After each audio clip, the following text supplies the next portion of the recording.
येत नव्हती, चालता येत नव्हतं, वागता पण येत नव्हतं. आता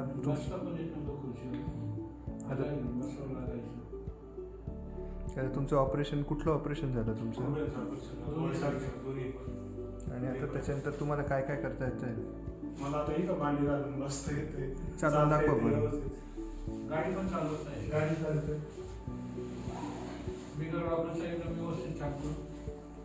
इकडे